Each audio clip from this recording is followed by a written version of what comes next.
The Project Gutenberg ebook of On the Effect of Electric and Magnetic Fields on Spectral Lines. This ebook is for the use of anyone anywhere in the United States and most other parts of the world at no cost and with almost no restrictions whatsoever. You may copy it, give it away or reuse it under the terms of the Project Gutenberg license included with this ebook or online at www.gutenberg.org. If you are not located in the United States, you will have to check the laws of the country where you are located before using this ebook. Title: On the Effect of Electric and Magnetic Fields on Spectral Lines. Author: Niels Bohr. Release date: March 1, 2024. Ebook number 73082. Language: English. Original publication: London, Taylor and Francis, 1914. Credits: Laura Nadal Rodriguez. Images generously made available by the Internet Archive. Start of the Project Gutenberg ebook on the effect of electric and magnetic fields on spectral lines. The London, Edinburgh, and Dublin Philosophical Magazine and Journal of Science. Vol. XXVII 6th Series. January-June 1914. Licks on the Effect of Electric and Magnetic Fields on Spectral Lines. By N. Bohr, Dr. Phil. Copenhagen 1. Contents: 1.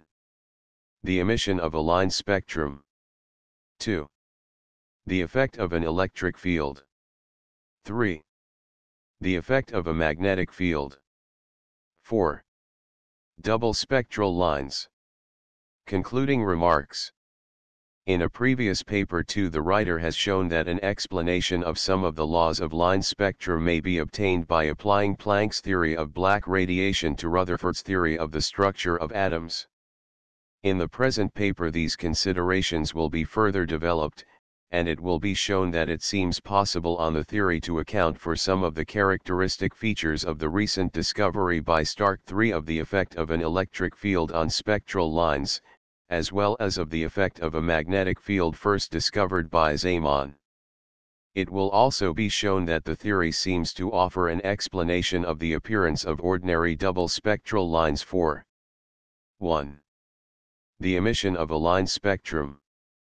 The theory put forward by the writer to explain the emission of a line spectrum may be summarized as follows. The principal assumption of Planck's theory is that the energy of a system of vibrating electrified particles cannot be transferred into radiation, and vice versa, in the continuous way assumed in the ordinary electrodynamics, but only in finite quanta of the amount, where is a universal constant and the frequency of the radiation 5.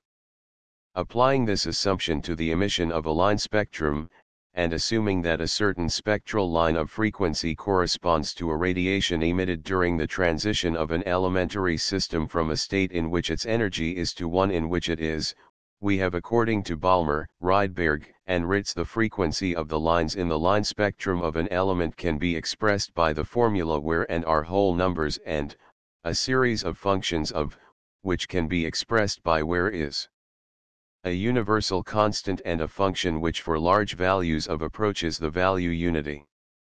The complete spectrum is obtained by combining the numbers and as well as the functions, in every possible way. On the above view this can be interpreted by assuming, 1. That every line in the spectrum corresponds to a radiation emitted by a certain elementary system during its passage between two states in which the energy, omitting an arbitrary constant, is given by n respectively. 2. That the system can pass between any two such states during emission of a homogeneous radiation. The states in question will be denoted as stationary states. The spectrum of hydrogen observed in ordinary vacuum tube 6 is represented by 2 and 3. By putting accordingly, we shall assume that this spectrum is emitted by a system possessing a series of stationary states in which, corresponding to the th state, the energy, omitting the arbitrary constant, is given by, according to Rutherford's theory, the atom of an element consists of a central positive nucleus surrounded by electrons rotating in closed orbits.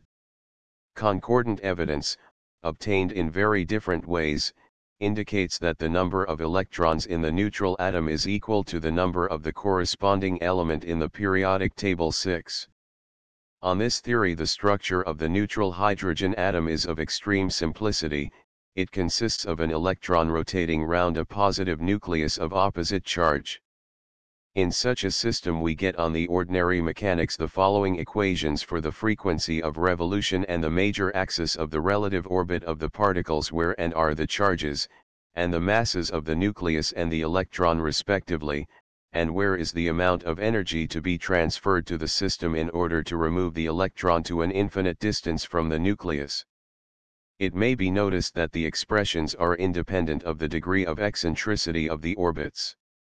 In order to obtain a mechanical interpretation of the above-mentioned stationary states, let us now in 6, put 7.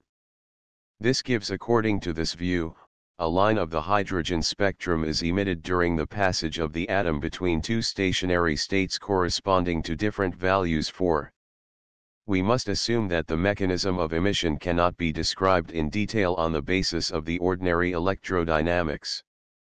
However, it is known that it is possible on the latter theory to account satisfactorily for the phenomena of radiation in the region of slow vibrations.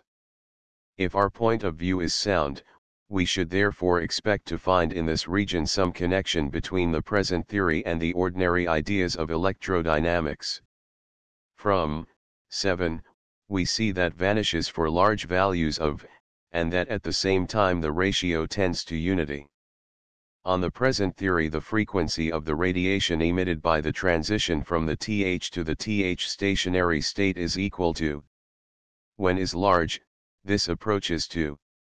On the ordinary electrodynamics, we should expect the frequency of the radiation to be equal to the frequency of revolution, and consequently it is to be anticipated that for large values of introducing the values for and given by 5 and 7, we see that disappears from this equation, and that the condition of identity is from direct observations we have. Introducing recent values 4 and 8, we get for the expression on the right side of 9. The agreement is inside the limit of experimental errors in the determination of and we may therefore conclude that the connection sought between the present considerations and the ordinary electrodynamics actually exists. From 7 and 9, we get 4, corresponding to the normal state of the atom, we get a value of the same order of magnitude as the values for the diameters of atoms calculated on the kinetic theory of gases. For higher values of, however, is great compared with the values of ordinary atomic dimensions. As I pointed out in my former paper, this result may be connected with the non-appearance in vacuum tubes of hydrogen lines corresponding to high numbers in Balmer's formula and observed in the spectra of stars. Further, it will appear from the considerations of the next section that the large diameter of the orbits offers an explanation of the surprisingly great magnitude of the Stark effect. From 10, it appears that the condition 8 holds, not only for large values of but for all values of. In addition, for a stationary orbit is equal to the mean value of the total kinetic energy of the particles. From 10, we therefore get, in using the expressions 6, we have assumed that the motion of the particles in the stationary states of the system can be determined by help of the ordinary mechanics. On this assumption it can be shown generally that the conditions 8 and 11 are equivalent. Consider a particle moving in a closed orbit in a stationary field. Let be the frequency of revolution, the mean value of the kinetic energy during a revolution, and the mean value of the sum of the kinetic energy and the potential energy of the particle relative to the stationary field. Applying Hamilton's principle, we get for a small variation of the orbit, if the new orbit is also one of dynamical equilibrium, we get, where is the total energy of the system, and it will be seen that the equivalence of 8 and 11 follows immediately from 12. In these deductions we have made no assumptions about the degree of eccentricity of the orbits. If the orbits are circular, 11 is equivalent to the simple condition that the angular momentum of the system in the stationary states is equal to an entire multiple of 9. In Planck's vibrators the particles are held by quasi-elastic forces, and the mean value of the kinetic energy is equal to the mean value of the potential energy due to the displacements. Consequently, 11 forms a complete analogy to Planck's original relation between the energy of a monochromatic vibrator and its frequency.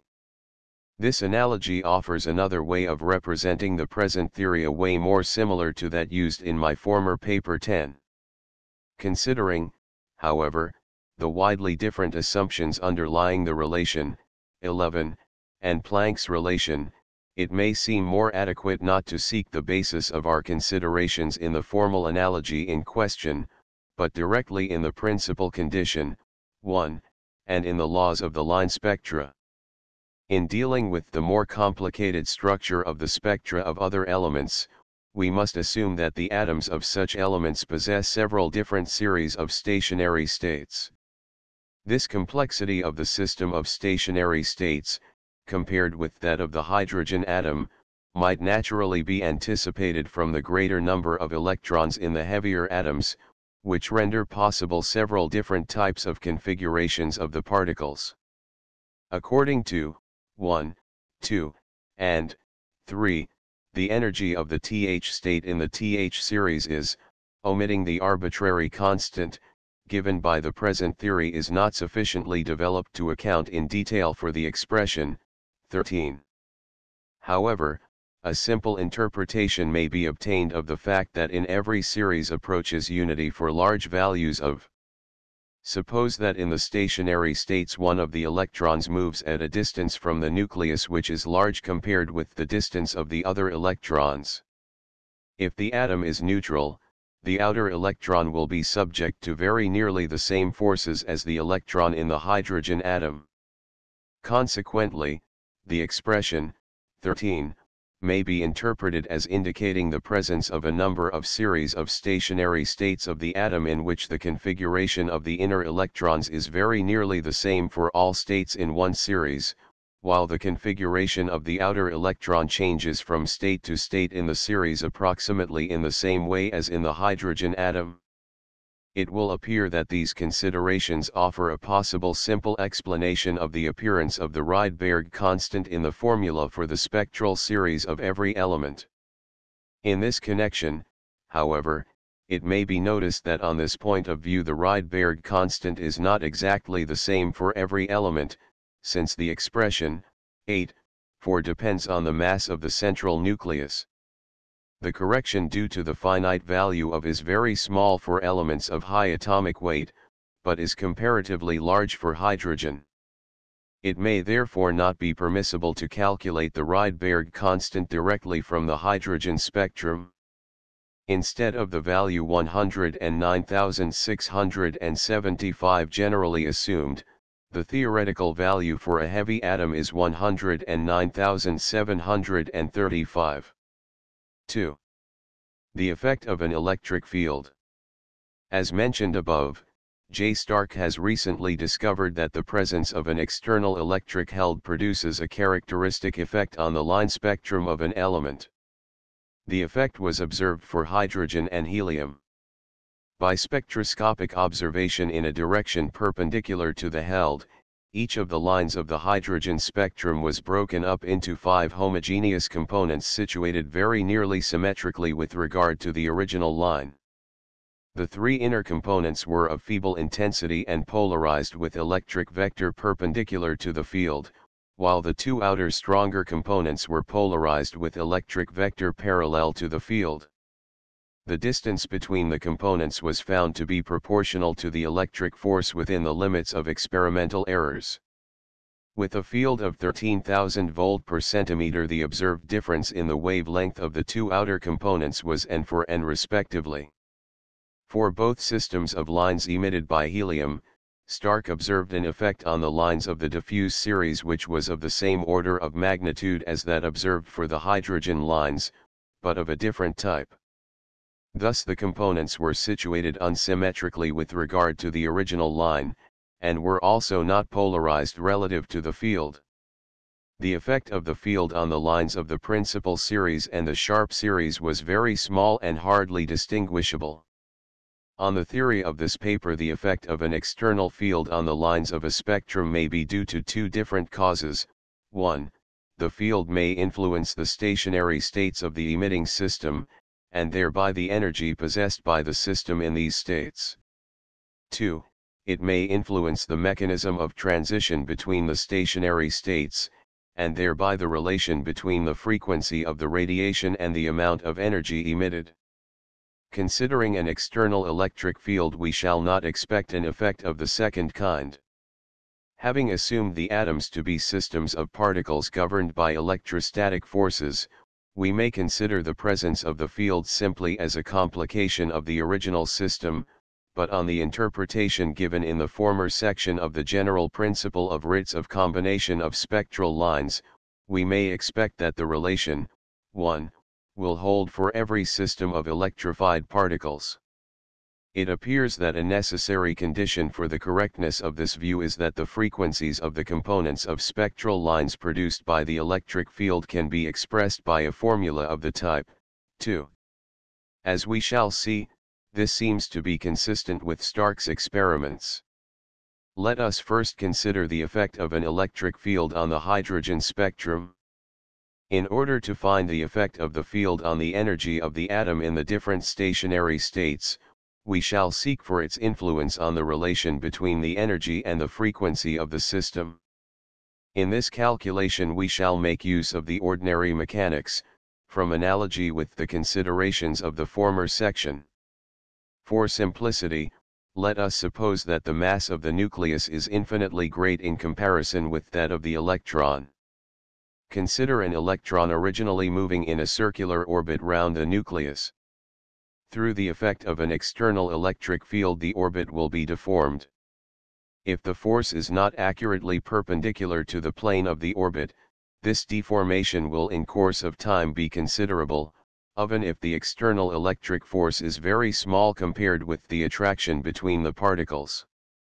In this case, the orbit may at every moment be considered as an ellipse with the nucleus in the focus, and the effect of the field will consist in a gradual variation of the direction of the major axis as well as of the eccentricity. During this variation, the length of the major axis will approximately remain constant and equal to the diameter of the original circular orbit. A detailed investigation of the motion of the electron may be very complicated, but it can be simply shown that the problem only allows of two stationary orbits of the electron. In these, the eccentricity is equal to 1 and the major axis parallel to the axis of the external field. The orbits simply consist of a straight line through the nucleus parallel to the axis of the field, one on each side of it. It can also be shown that orbits which are very near to these limiting cases will be very nearly stationary. Neglecting quantities proportional to the square of the magnitude of the external electric force, we get for the rectilinear orbits in question where is the frequency of vibration and the amplitude of the orbit. Is the external electric force, and the two signs correspond to orbits in which the direction of the major axis from the nucleus is the same or opposite to that of the electric force respectively. For the total energy of the system we have where is an arbitrary constant. The mean value of the kinetic energy of the electron during the vibration is leaving aside for a moment the discussion of the possibility of such orbits. Let us investigate what series of stationary states may be expected from the expressions 14 and 15. In order to determine the stationary states we shall, as in the former section, seek a connection with ordinary electrodynamics in the region of slow vibrations. Proceeding as on page 4, suppose when is large where and denote the energy and the frequency in the th state. By help of 14 and 15, we get this gives or introducing this in 14, 15, and 16, we get, and it should be remembered that these deductions hold only for large values of For the mechanical interpretation of the calculations we need therefore only assume that the eccentricity is very nearly unity for the large orbits. On the other hand, it appears from 17, 18, and 19, that the principal terms in the expressions for, and are the same as those deduced in the former section directly from the Balmer formula. If we therefore suppose that these quantities in the presence of an electric field can be expressed by a series of terms involving ascending powers of, we may regard the above deduction as a determination of the coefficient of the second term in the series, and may expect the validity of the expressions for every value of. It may be considered, in support of this conclusion, that we obtain the same simple relation, 11, between the frequency of revolution and the mean value of the kinetic energy as was found without the field, cf. page 5. In the presence of an electric field we shall therefore assume the existence of two series of stationary states of the hydrogen atom, in which the energy is given by 19. In order to obtain the continuity necessary for a connection with ordinary electrodynamics, we have assumed that the system can pass only between the different states in each series. On this assumption we get for the frequency of the radiation emitted by a transition between two states corresponding to n respectively, this formula gives for every hydrogen line two components situated symmetrically with regard to the original line. Their difference in frequency is proportional to the electric force and equal to 11 according to the deduction of 21. We may expect that for high values of the radiation corresponds to vibrations parallel to the electric force. From analogy with the above considerations and in order to obtain agreement with Stark's result we shall assume that this polarization holds also for small values of. Introducing in 21, the experimental values for, and putting corresponding to an electric force of 13,000 volt per centimeter, we obtain for the distance between the components of and centimeter respectively. We see that these values are of the same order of magnitude as the distance observed by Stark between the two components polarized parallel to the electric force, viz. and cm. The values calculated are somewhat higher than those observed. The difference, however, might possibly be due to the difficulties, mentioned in Stark's paper, of the determination of the magnitude of the electric force in his preliminary experimental arrangement. For the ratio between the displacements of n we get from 21, 0.7168, independent of the magnitude of the electric force. It will be seen that this value agrees closely with that observed, viz. or 0.69. In this connection it may be noticed that the value calculated for the ratio in question is independent of the value of the numerical factor in the expression, 21, and consequently of the detailed assumptions used in deducing this expression. The value for the ratio can be derived directly from the assumption of the existence of a series of stationary states, in which the energy can be expressed in terms corresponding to ascending powers of. A possible origin of the feeble components polarized perpendicular to the field, which were observed by Stark, may be found when a closer examination is made of the effect of the electric field on the motion of the electron 12. This problem, however, will not be considered further at this stage. The problem of the influence of an electric field on the spectra of other elements is naturally far more complicated than for hydrogen, and cannot be discussed in detail until the theory for such spectra is further developed. It seems, however, possible on the present theory to obtain a simple explanation of the characteristic difference, observed by Stark, in the effect of the field on the lines of the different series of the helium spectrum. According to the last section, the different series of lines in the spectrum of an element correspond to different series of stationary states of the atom in which one of the electrons moves in an orbit outside the others. For any high value of this orbit is approximately the same as that of the electron in a hydrogen atom. In the discussion we assumed that the effect of an electric field on the energy of the stationary states of the hydrogen atom, is connected with a considerable variation in the position and eccentricity of the orbit of the electron in the presence of the field. The possibility of such a variation is due to the fact that without the field every elliptical orbit is stationary. When, however, there are perturbing forces from the inner electrons, the latter condition is not satisfied, and thus the effect of an external electric field on the stationary states may be expected to be much smaller than for the corresponding states of the hydrogen atom. A measure of this effect of the inner electrons on the motion of the outer may be obtained by considering the function.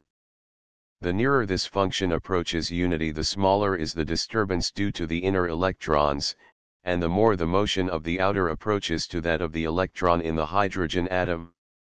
Now for the elements of low atomic weight, such as helium and lithium, has a value very nearly unity for the diffuse series, while for the sharp series or the principal series, the value is not at all as close.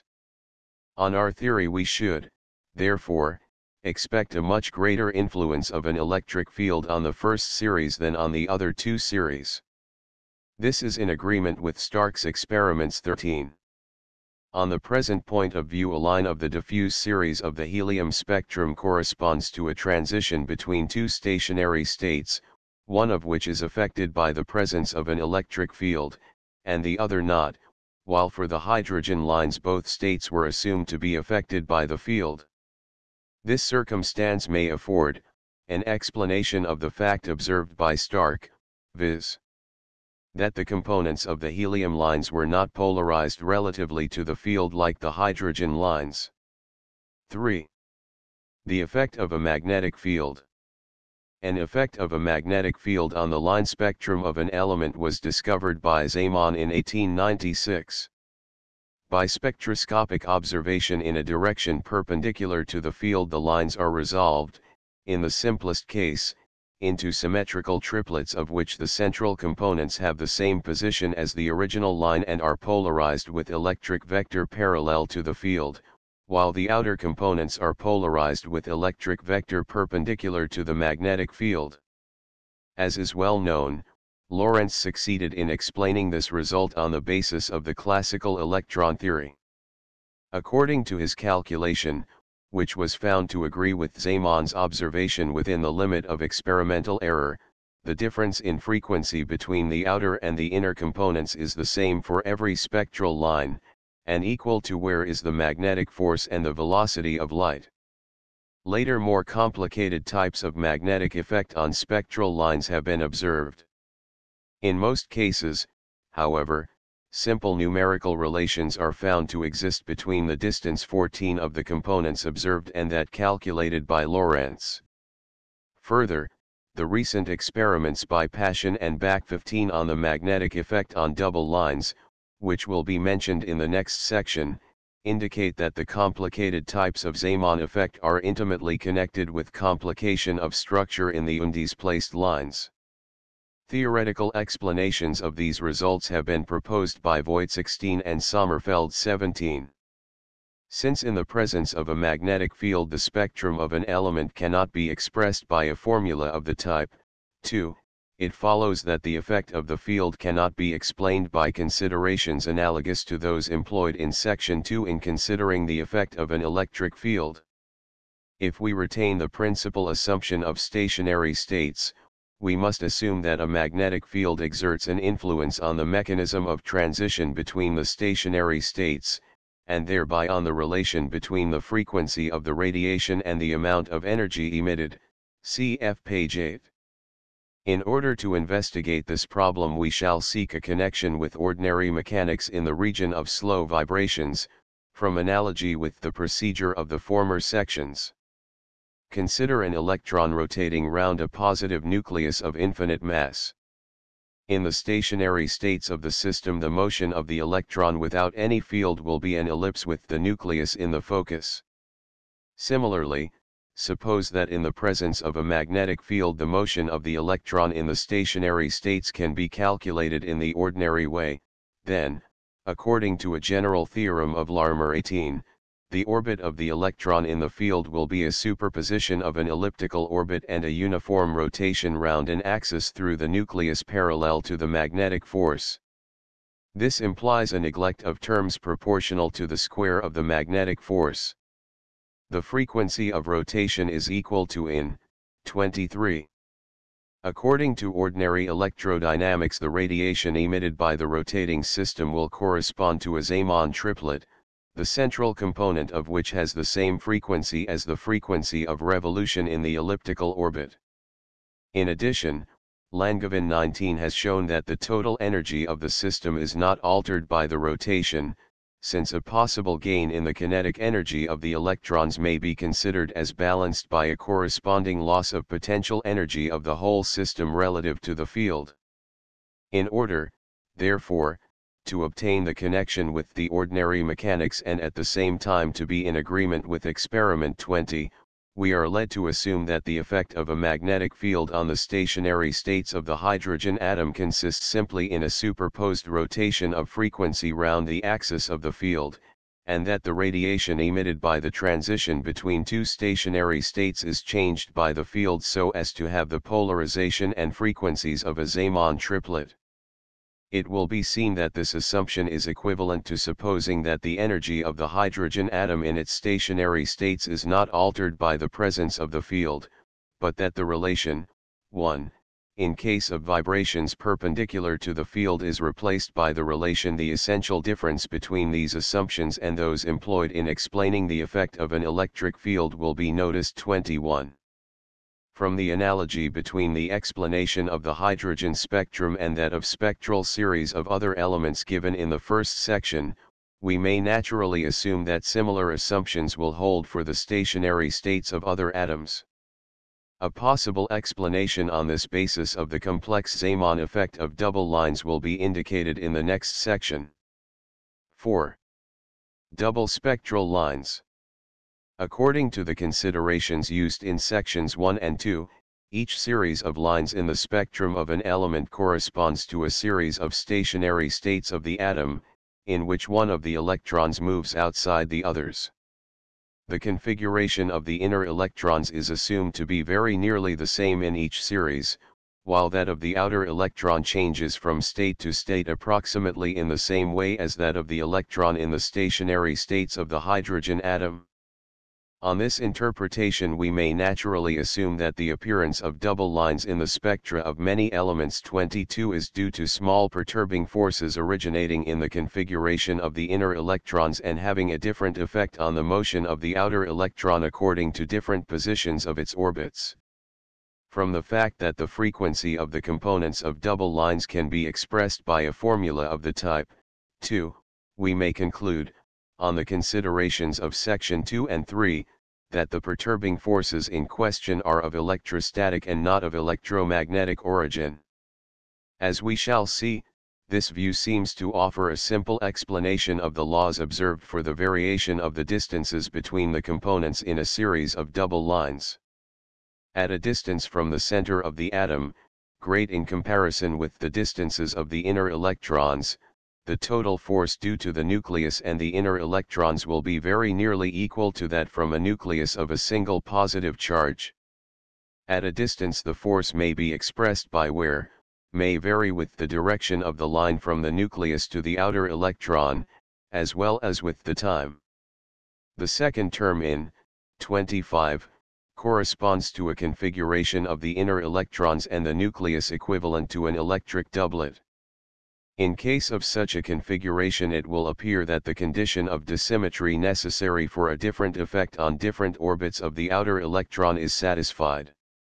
For configurations more symmetrical, in which the center of gravity of the inner electrons coincides with that of the nucleus, will be zero and the perturbing forces will be given by the higher terms in 25. Let us now assume that for a certain series of stationary states is different from zero.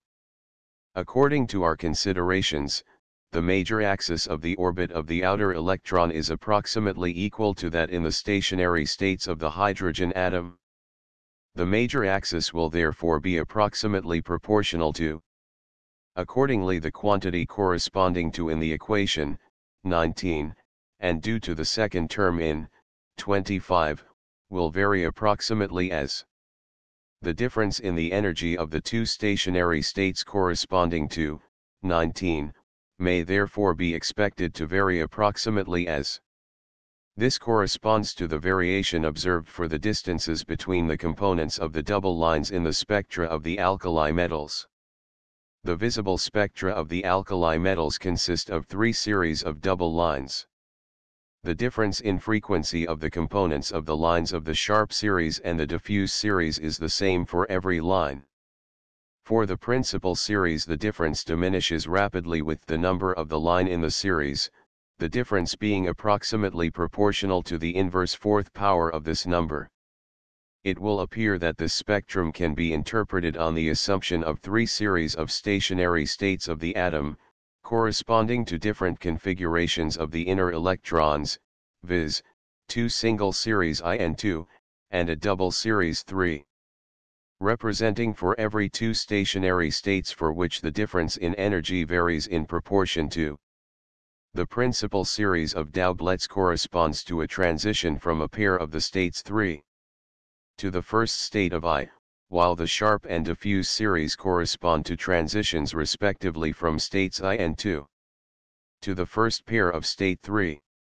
I shall not here try to develop these considerations in further detail, but confine myself to show that the view adopted seems to indicate a possible explanation of the results of the experiments by Paschen and Bach on the effect of a magnetic field on spectral lines of complicated structure.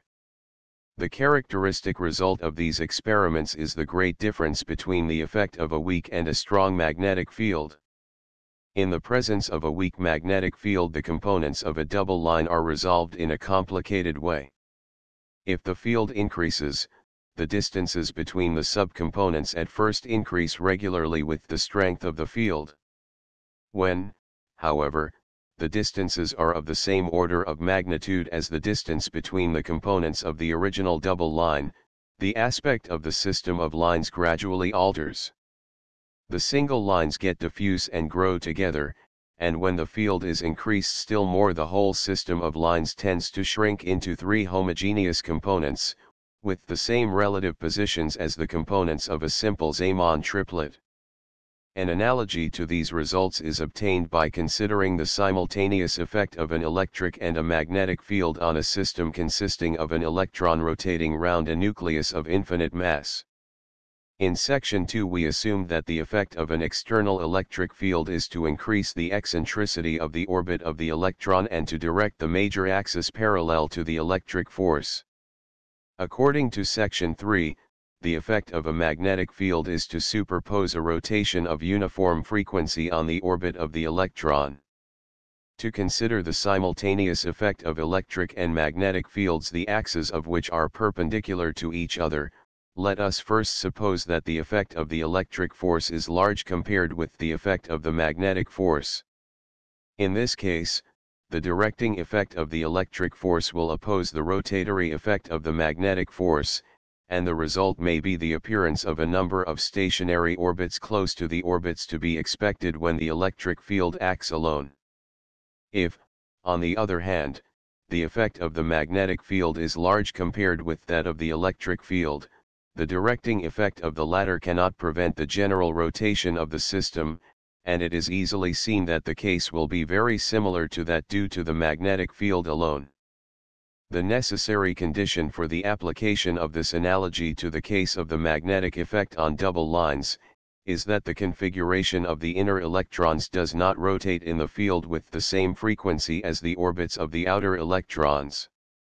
It may be noticed that these considerations bear an analogy to the theory of Sommerfeld, CFP 14, which corresponds to the analogy between the considerations of the former section and the theory of Lorentz. Concluding remarks. In the deductions of this paper the following general assumptions are used: 1. That an elementary system containing rotating electrons will not emit energy radiation in the continuous way assumed in ordinary electrodynamics, but that radiation is only emitted during the passing of the system between a certain number of stationary states. 2. That the dynamical equilibrium of the system in the stationary states is governed by the ordinary laws of mechanics, while these laws do not hold for the passing of the system between the different stationary states.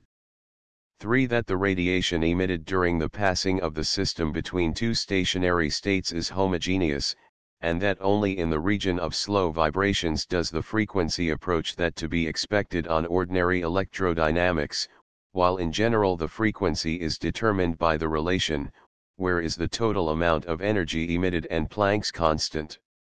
It has been attempted to show that, applying these assumptions to Rutherford's theory of the structure of atoms, it seems possible to obtain an explanation of the laws of line spectra discovered by Balmer, Rydberg, and Ritz.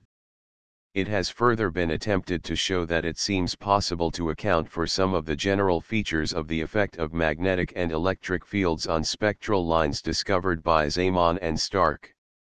In the case of an electric field, it is assumed that no alterations in the above assumptions take place. In the case of a magnetic field, however, it is found necessary to modify the third assumption in order to retain the connection with ordinary electrodynamics in the region of slow vibrations. Footnotes: 1 communicated by Sir E. Rutherford, FRS 2 Philosophy Mag Volume XXVI.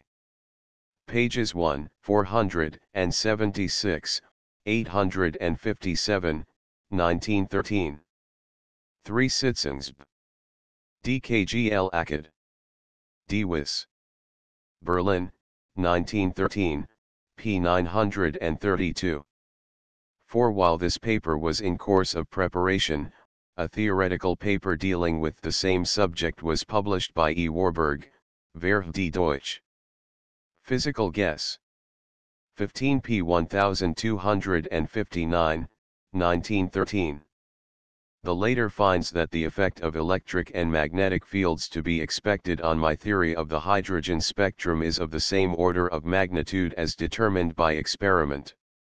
However, contrary to the conclusions of the present paper, Warburg concludes that it does not seem possible on the theory to account in detail for the experimental results. In his opinion, the theory leads to a broadening of the hydrogen lines in an electric field, instead of the appearance of the homogeneous components observed by Stark. He also calculates that the Zeeman effect should vary from line to line in a manner inconsistent with experiment. 5. In Planck's original theory, certain other assumptions about the properties of the vibrating systems were used. However, Debye, and D. Physical XXXIIIP 1427, 1910, has shown that it is possible to deduce Planck's formula of radiation without using any assumption about the vibrators, if it be supposed that energy can be transferred between them and the radiation, only in finite quanta. It may further be remarked that Poincaré, Journée de Physique, 2p5, 1912, has deduced the necessity of assuming that the transference of energy takes place in quanta in order to explain the experimental laws of black radiation. 6. A series of lines, first observed by Pickering in stellar spectra and recently by Fowler in vacuum tubes containing a mixture of hydrogen and helium, is generally also ascribed to hydrogen. These lines, however, can be accounted for on the present theory, if we ascribe them to helium.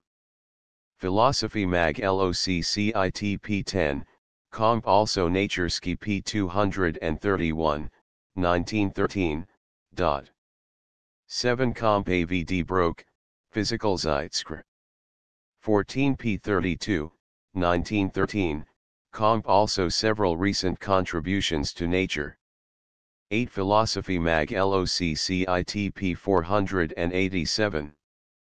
9 Comp J. W. Nicholson, Month. Not. Roy. Esther. S.O. Seals Z.I. p. 679, 1912. 10 Note added during the proof in the Physical Zeitschrift of February 1. Egirk has attempted to represent the theory of the hydrogen spectrum in a way somewhat different from that in my former paper. Like the procedure in my paper, Geerk does not attempt to give a mechanical explanation of Planck's relation between the frequency of the radiation and the amount of energy emitted, but he does also not try to give a mechanical interpretation of the dynamical equilibrium of the atom in its possible stationary states, or to obtain a connection to ordinary mechanics in the region of slow vibrations. 11 Note added during the proof in the Physical Zeitzer of February 1, A. Garbasso and E. Geerk, cf. Note, p6, have deduced expressions for which differ from 22, only by a numerical factor of 2 and respectively. The arguments of Garbasso are stated very briefly, but seem of a type similar to those of the present paper. The line of arguments of Geerk differs essentially from that used here. 12 Note added during the proof in Verh. Die Deutsch. Physical Guess. 1914, p. 20, K. Schwarzschild has discussed the problem of the effect of the field on the motion of the electron in some detail. In contrast to the above considerations, he attempts to apply the results on the explanation of the Stark effect without leaving ordinary electrodynamics. 13 Since the value of differs widely from unity for all series of lines in the spectra of the heavier elements, it is to be expected that the electric effect should be very small, or undetectable for such elements. 14 C.G. Runge, Physical Zeitschrift. 8p 232, 1907. 15 N.D. Physical 36. p. 897, 1912, XL. p. 900, 1913. 16 N.D. Physical XL. p. 368, Slee. p. 403, Sly. p. 210, 1913. 17 N.D. Physical XL. p. 748, 1913. 18 Ether and Matter, Cambridge, 1900, p. 341. 19 Endichim. E.T. de Physical VP 70, 1905.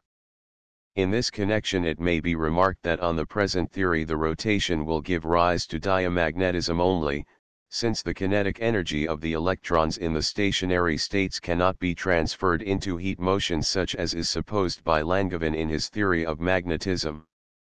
This conclusion seems consistent with experiments which show that the monatomic gases helium and argon are diamagnetic. C.P. Tanzler, N.D. Physical XXIVP 931, 1907, although the structure of these atoms, proposed in my former paper, was of a type which on Langevin's theory should show paramagnetism. 20 See Father Croes, Journ. De Physical 3. p. 882, 1913.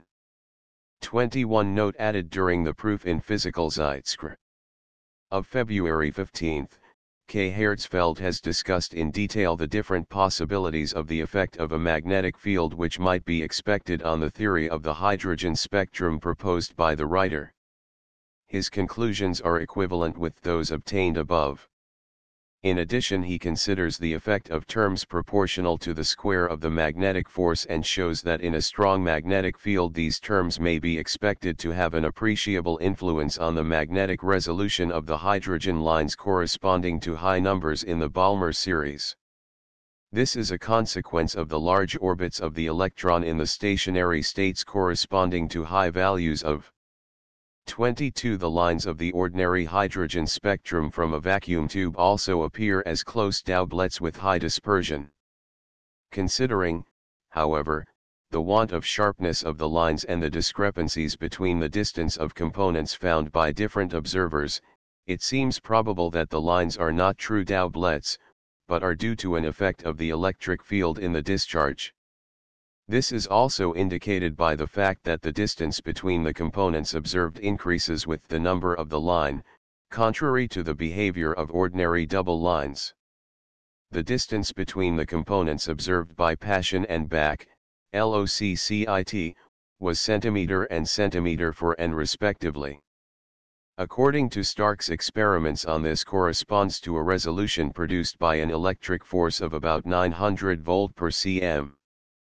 The ratio between an electric resolution of n should, according to the calculations of section 2, be 0.76, the ratio between the components observed is or 0.83. End of the Project Gutenberg ebook on the effect of electric and magnetic fields on spectral lines. Updated editions will replace the previous one. The old editions will be renamed. Creating the works from print editions not protected by U.S. copyright law means that no one owns a United States copyright in these works, so the Foundation, and you, can copy and distribute it in the United States without permission and without paying copyright royalties. Special rules, set forth in the General Terms of Use part of this license, apply to copying and distributing Project Gutenberg trademark electronic works to protect the Project Gutenberg trademark concept and trademark. Project Gutenberg is a registered trademark, and may not be used if you charge for an ebook, except by following the terms of the trademark license, including paying royalties for use of the Project Gutenberg trademark. If you do not charge anything for copies of this ebook, complying with the trademark license is very easy. You may use this ebook for nearly any purpose such as creation of derivative works, reports, performances, and research. Project Gutenberg ebooks may be modified and printed and given away. You may do practically anything in the United States with ebooks not protected by U.S. copyright law. Redistribution is subject to the trademark license, especially commercial redistribution. Start, full license. The full Project Gutenberg license. Please read this before you distribute or use this work to protect the Project Gutenberg trademark mission of promoting the free distribution of electronic works, by using or distributing this work, or any other work associated in any way with the phrase Project Gutenberg. You agree to comply with all the terms of the full Project Gutenberg trademark license available with this file or online at www.gutenberg.org/license. Section 1. General Terms of Use and Redistributing Project Gutenberg Trademark Electronic Works 1.a. By reading or using any part of this Project Gutenberg trademark electronic work, you indicate that you have read, understand, agree to and accept all the terms of this license and intellectual property, trademark/copyright, agreement. If you do not agree to abide by all the terms of this agreement, you must cease using and return or destroy all copies of Project Gutenberg trademark electronic works in your possession.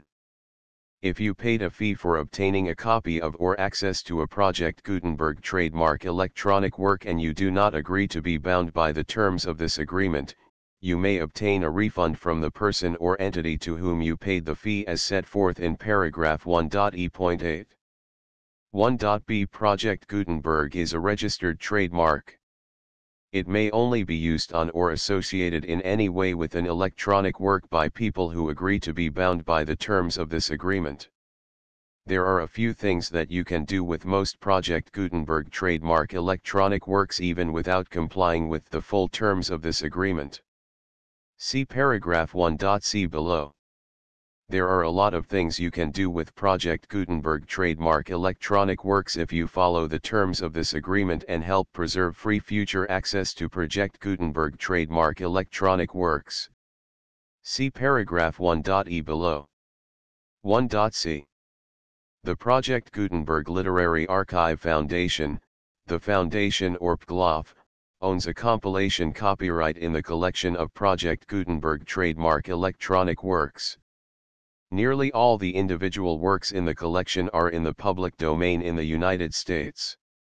If an individual work is unprotected by copyright law in the United States and you are located in the United States, we do not claim a right to prevent you from copying, distributing, performing, displaying, or creating derivative works based on the work as long as all references to Project Gutenberg are removed.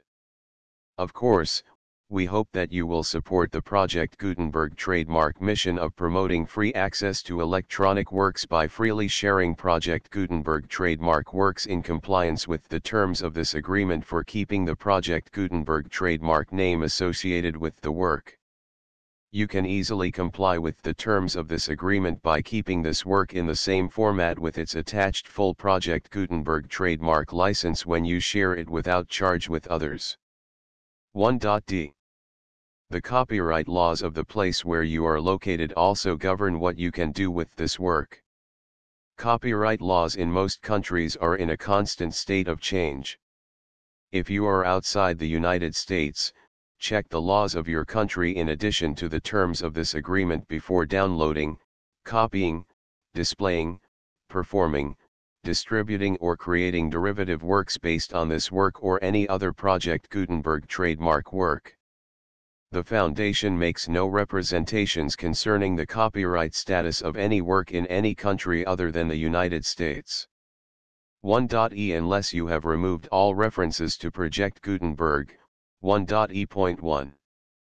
The following sentence, with active links to, or other immediate access to, the full Project Gutenberg trademark license must appear prominently whenever any copy of a Project Gutenberg trademark work, any work on which the phrase Project Gutenberg appears, or with which the phrase Project Gutenberg is associated, is accessed, displayed, performed, viewed, copied or distributed. This ebook is for the use of anyone anywhere in the United States and most other parts of the world at no cost and with almost no restrictions whatsoever. You may copy it, give it away or reuse it under the terms of the Project Gutenberg license included with this ebook or online at www.gutenberg.org. If you are not located in the United States, you will have to check the laws of the country where you are located before using this ebook. 1.e.2. If an individual Project Gutenberg trademark electronic work is derived from texts not protected by U.S. copyright law, does not contain a notice indicating that it is posted with permission of the copyright holder, the work can be copied and distributed to anyone in the United States without paying any fees or charges. If you are redistributing or providing access to a work with the phrase Project Gutenberg associated with or appearing on the work, you must comply either with the requirements of paragraphs 1.e.1 through 1.e.7 or obtain permission for the use of the work and the Project Gutenberg trademark as set forth in paragraphs 1.e.8 or 1.e.9. 1.e.3. If an individual Project Gutenberg trademark electronic work is posted with the permission of the copyright holder, your use and distribution must comply with both paragraphs 1.e.1 through 1.e.7 and any additional terms imposed by the copyright holder. Additional terms will be linked to the Project Gutenberg trademark license for all works posted with the permission of the copyright holder found at the beginning of this work. 1.e.4. Do not unlink or detach or remove the full Project Gutenberg trademark license terms from this work, or any files containing a part of this work or any other work associated with Project Gutenberg trademark. 1.e.5. Do not copy, display, perform, distribute or redistribute this electronic work, or any part of this electronic work, without prominently displaying the sentence set forth in paragraph 1.e.1 with active links or immediate access to the full terms of the Project Gutenberg trademark license. 1.e.6. You may convert to and distribute this work in any binary, compressed, marked up, non-proprietary or proprietary form, including any word processing or hypertext form. However, if you provide access to or distribute copies of a Project Gutenberg trademark work in a format other than plain vanilla ASCII or other format used in the official version posted on the official Project Gutenberg trademark website, www.gutenberg.org, you must, at no additional cost, fee, or expense to the user, provide a copy, a means of exporting a copy, or a means of obtaining a copy upon request, of the work in its original plain vanilla ASCII or other form. Any alternate format must include the full Project Gutenberg trademark license as specified in paragraph 1.e.1. 1.e.7. Do not charge a fee for access to, viewing, displaying, performing, copying or distributing any Project Gutenberg trademark works unless you comply with paragraph 1.e.8 or 1.e.9. 1.e.8. You may charge a reasonable fee for copies of or providing access to or distributing Project Gutenberg trademark electronic works provided that, you pay a royalty fee of 20% of the gross profits you derive from the use of Project Gutenberg trademark works calculated using the method you already use to calculate your applicable taxes.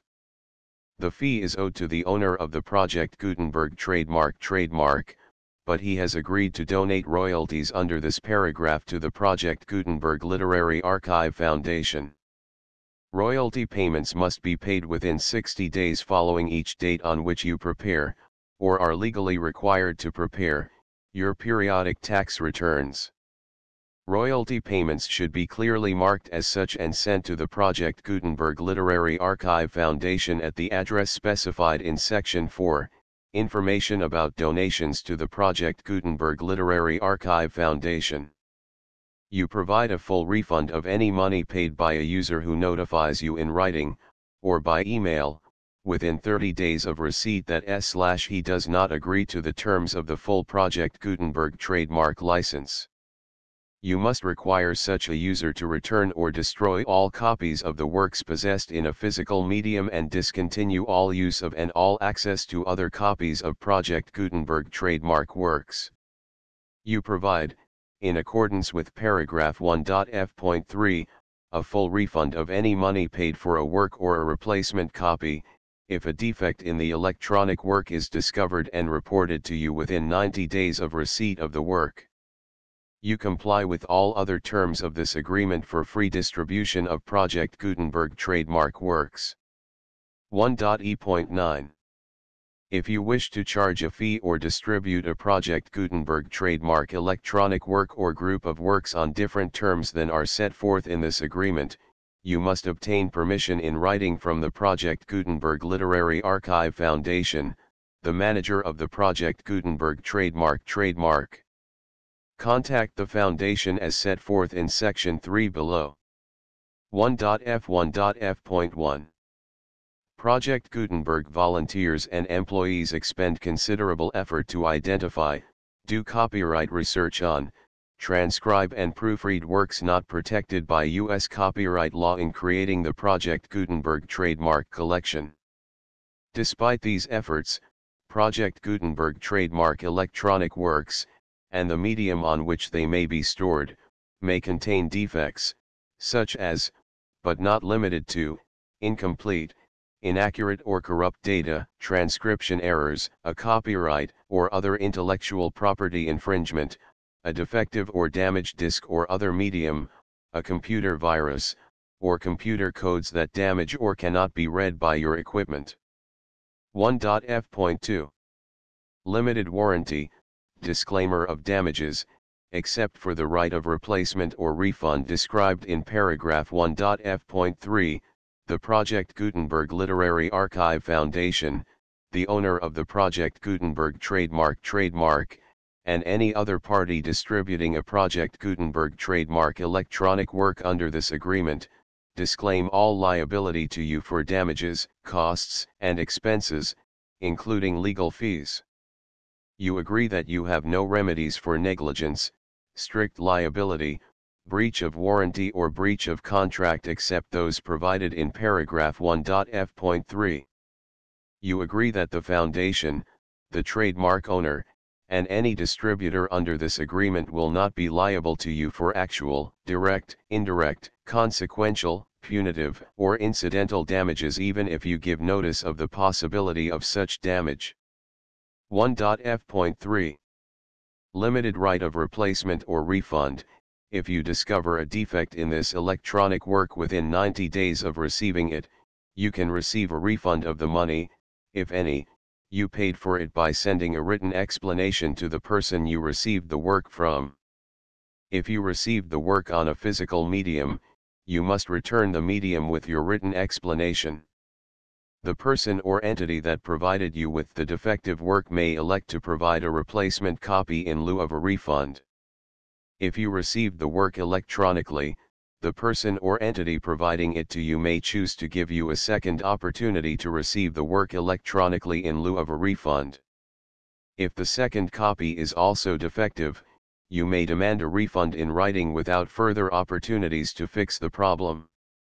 1.f.4 Except for the limited right of replacement or refund set forth in paragraph 1.f.3, this work is provided to you as is, with no other warranties of any kind, express or implied, including but not limited to warranties of merchantability or fitness for any purpose. 1.f.5 Some states do not allow disclaimers of certain implied warranties or the exclusion or limitation of certain types of damages. If any disclaimer or limitation set forth in this agreement violates the law of the state applicable to this agreement, the agreement shall be interpreted to make the maximum disclaimer or limitation permitted by the applicable state law. The invalidity or unenforceability of any provision of this agreement shall not void the remaining provisions. 1.f.6 Indemnity. You agree to indemnify and hold the foundation, the trademark owner, any agent or employee of the foundation, anyone providing copies of Project Gutenberg trademark electronic works in accordance with this agreement, and any volunteers associated with the production, promotion, and distribution of Project Gutenberg trademark electronic works, harmless from all liability, costs, and expenses, including legal fees, that arise directly or indirectly from any of the following which you do or cause to occur. A. Distribution of this or any Project Gutenberg trademark work. B. Alteration, modification, or additions or deletions to any Project Gutenberg trademark work, and C. Any defect you cause. Section 2. Information about the mission of Project Gutenberg trademark. Project Gutenberg trademark is synonymous with the free distribution of electronic works in formats readable by the widest variety of computers, including obsolete, old, middle-aged, and new computers. It exists because of the efforts of hundreds of volunteers and donations from people in all walks of life. Volunteers and financial support to provide volunteers with the assistance they need are critical to reaching Project Gutenberg trademark's goals and ensuring that the Project Gutenberg trademark collection will remain freely available for generations to come. In 2001, the Project Gutenberg Literary Archive Foundation was created to provide a secure and permanent future for Project Gutenberg trademark and future generations. To learn more about the Project Gutenberg Literary Archive Foundation and how your efforts and donations can help, see sections 3 and 4 and the Foundation information page at www.gutenberg.org. Section 3. Information about the Project Gutenberg Literary Archive Foundation. The Project Gutenberg Literary Archive Foundation is a non-profit 501(c)(3) educational corporation organized under the laws of the state of Mississippi and granted tax-exempt status by the Internal Revenue Service. The Foundation's IN or federal tax identification number is 64-6221541. Contributions to the Project Gutenberg Literary Archive Foundation are tax-deductible to the full extent permitted by U.S. federal laws and your state's laws. The Foundation's business office is located at 809 North 1500 West, Salt Lake City, Utah 841-16801-596-1887. Email contact links and up-to-date contact information can be found at the Foundation's website and official page at www.gutenberg.org/contact. Section 4. Information about donations to the Project Gutenberg Literary Archive Foundation. Project Gutenberg trademark depends upon and cannot survive without widespread public support and donations to carry out its mission of increasing the number of public domain and licensed works that can be freely distributed in machine-readable form accessible by the widest array of equipment including outdated equipment. Many small donations, $1 to $5,000, are particularly important to maintaining tax-exempt status with the IRS. The Foundation is committed to complying with the laws regulating charities and charitable donations in all 50 states of the United States. Compliance requirements are not uniform and it takes a considerable effort, much paperwork, and many fees to meet and keep up with these requirements. We do not solicit donations in locations where we have not received written confirmation of compliance. To send donations or determine the status of compliance for any particular state, visit www.gutenberg.org/donate. While we cannot and do not solicit contributions from states where we have not met the solicitation requirements, we know of no prohibition against accepting unsolicited donations from donors in such states who approach us with offers to donate. International donations are gratefully accepted, but we cannot make any statements concerning tax treatment of donations received from outside the United States. U.S. laws alone swamp our small staff. Please check the Project Gutenberg web pages for current donation methods and addresses. Donations are accepted in a number of other ways including checks, online payments, and credit card donations. To donate, please visit www.gutenberg.org/donate. Section 5. General information about Project Gutenberg trademark electronic works. Professor Michael S. Hart was the originator of the Project Gutenberg trademark concept of a library of electronic works that could be freely shared with anyone. For 40 years, he produced and distributed Project Gutenberg trademark ebooks with only a loose network of volunteer support. Project Gutenberg trademark ebooks are often created from several printed editions, all of which are confirmed as not protected by copyright in the U.S. unless a copyright notice is included. Thus, we do not necessarily keep ebooks in compliance with any particular paper edition. Most people start at our website, which has the main PG search facility, www.gutenberg.org. This website includes information about Project Gutenberg trademark, including how to make donations to the Project Gutenberg Literary Archive Foundation, how to help produce our new ebooks, and how to subscribe to our email newsletter to hear about new ebooks. Licks on the effect of electric and magnetic fields on spectral lines. Contents: 1. The emission of a line spectrum. 2. The effect of an electric field. 3. The effect of a magnetic field. 4. Double spectral lines. Concluding remarks. Footnotes: the full Project Gutenberg license PG1, PG2, PG3, PG4, PG6, PG7, PG8, PG9, PG11, PG12, PG13, PG14, PG15, PG16, PG17, PG18, PG19.